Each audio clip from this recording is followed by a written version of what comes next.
It had been a while since Eddie, my father-in-law, moved into a retirement community. One night, Jimmy, my husband, spoke up, which was rare. "If we don't have to take care of Dad anymore, you're useless to me. I'm leaving." Ah, so that's what this is about. You want a divorce? Jimmy nods silently. I had been putting up with Jimmy's terrible behavior ever since he blamed our infertility on me. I decided to accept the divorce. "I'll give you all the money we've saved together, for your poor self." With that, Jimmy left and moved back to his parents' home. After the divorce was finalized, I got a call from my ex-husband Jimmy. "You were planning to set me up, weren't you?" At this point, he had lost his home, savings, and job. My name is Nina Dowell. I'm almost 35. I married Jimmy, my childhood friend who is a year younger than me, 10 years ago. We're currently renting an apartment and living together. We grew up in the same neighborhood and played together since kindergarten. Jimmy's family was wealthy and they lived in a mansion. We used to play hide and seek there. The place was so big that when Jimmy couldn't hide anymore, he would run to me crying, "Nina, Nina." I fondly remember how adorable he was, following me around. When I was in first grade, Jimmy envied my new backpack. "Let me borrow your backpack." He would borrow it and wear it with a big smile on his small back. A year later, when he got his own backpack, he started showing it off to me. I thought that was cute too.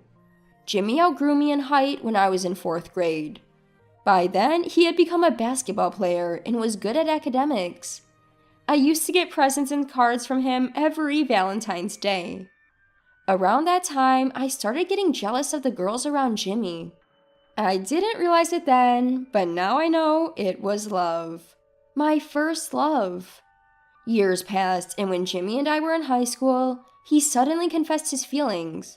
We started dating. After graduating from college and working for about 2 years, we decided to get married. Looking back, I've known Jimmy for a long time. My mother-in-law had already passed away, and my father-in-law was living alone in a big house. I would visit Jimmy's family home a few times a week to keep Eddie company and help him with chores. I often helped with shopping in the evenings. Eddie had always treated me like a daughter since I was little. I was fond of him and called him Eddie as if he were another father to me. I never thought he would actually become like another father to me. We both worked and had a joint bank account to save money for when we had kids. That said, I was worried because we couldn't have children. I'm already 35, which is generally considered an age for high-risk pregnancy.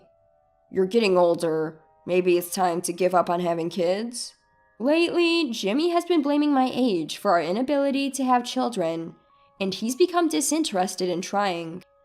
Despite being hurt by his words, I still wanted a child with the man I love. I wished he would at least accompany me to medical checkups and be as informed about it as I am. "Go to the hospital yourself. I'm busy with work."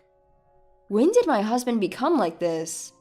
Is it since he started working and coming home tired every day? He's become cold towards me. Jimmy is a salesman, so maybe he's stressed from work. I try to make home a relaxing place for him, but it doesn't seem to resonate. As March was coming to an end and Easter was approaching, I asked Jimmy, "Where are we going for Easter this year?" He simply said, "I have to work," and went to his room.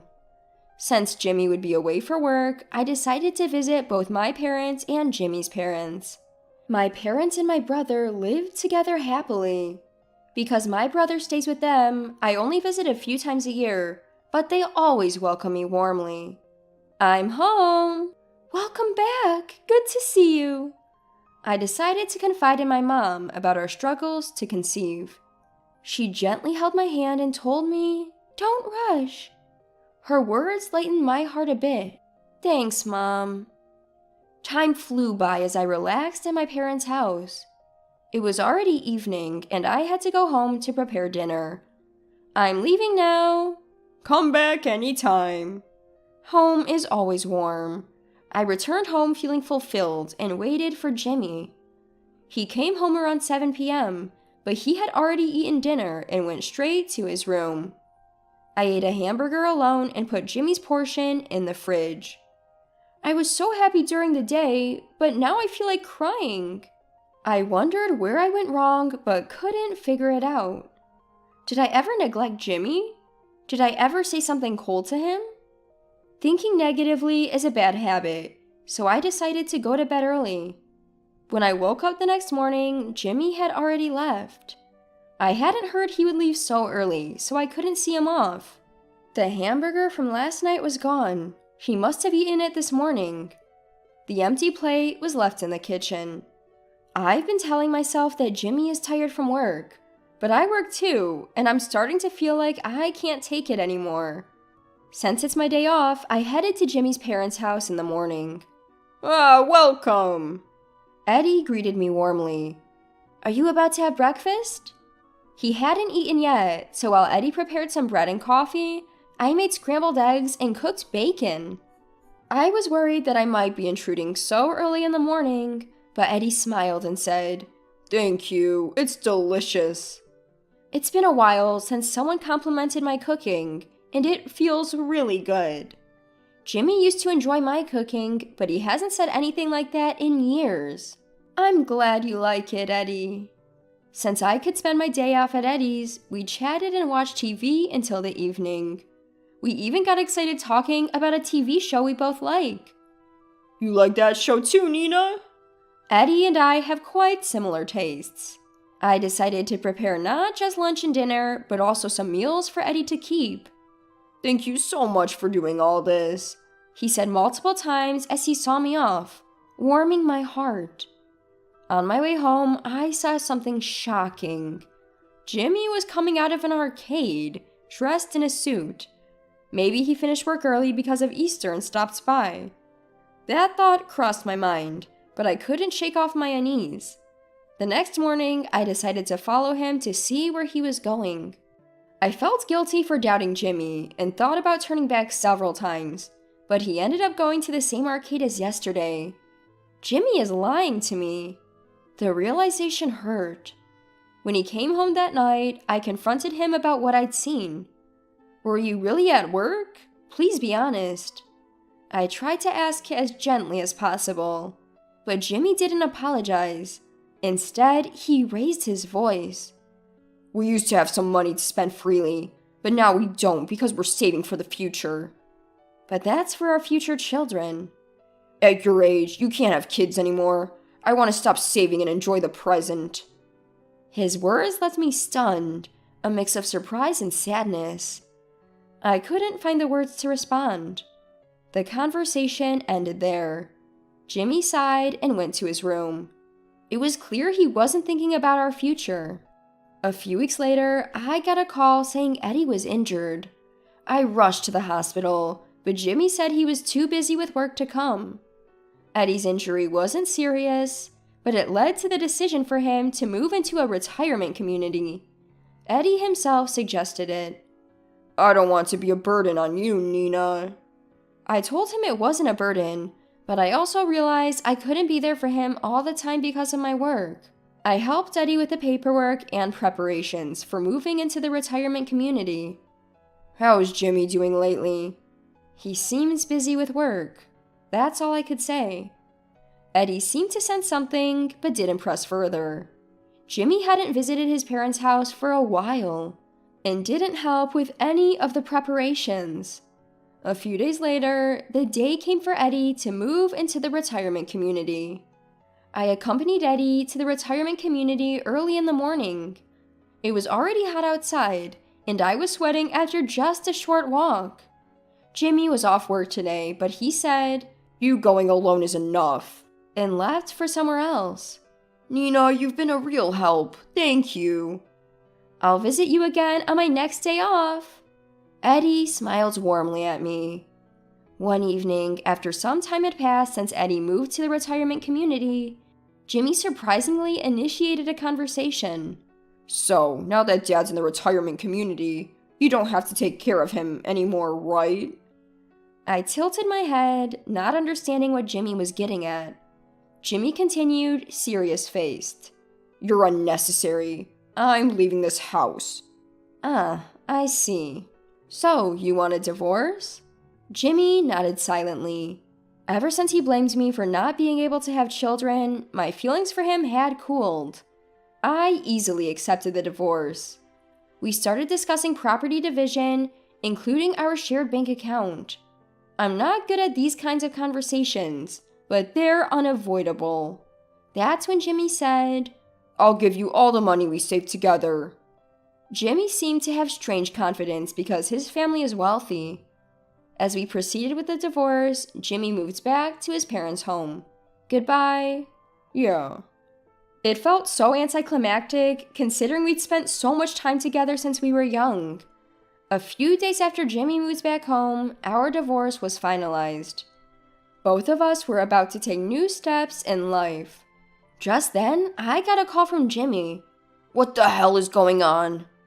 He said that movers had suddenly shown up at his parents' house and started taking furniture. He accused me of doing something.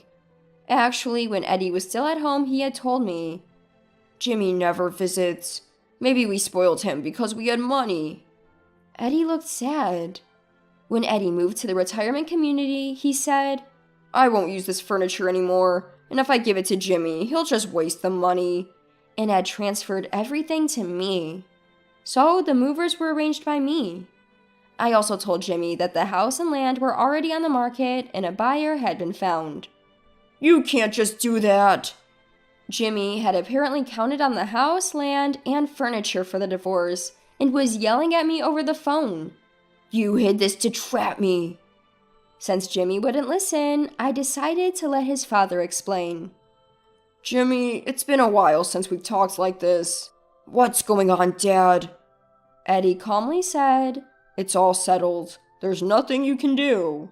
You've been the one not visiting or calling me for a long time. The discussion is over. Game over. Jimmy seemed to be at a loss for words after hearing that. A few days later, I visited Eddie at the retirement community. I heard that Jimmy, who had lost his home, furniture, and savings, had moved into a rundown apartment. Apparently, he had also quit his job, counting on his family's money, and was struggling to find new work. Right now, he's barely making ends meet by doing manual labor as a day laborer at construction sites. No one could have seen this coming. How's Nina doing these days? I rented a place near my parents' house and am living quietly. I spend weekdays having dinner and weekends at my parents' house, unless I have other plans. My parents and brother are happy to see me so often. I'm also happy to help with household chores. Nina, you're such a good kid. Eddie smiled at me as he always does. Then he continued with a smile. Jimmy came to see me 3 days ago. He asked how I was doing here and if there was anything he could do for me. Hearing this, I felt a bit relieved. Maybe Jimmy had finally come to his senses. Being in a tough situation made him realize how privileged his past self was and what he should truly value now.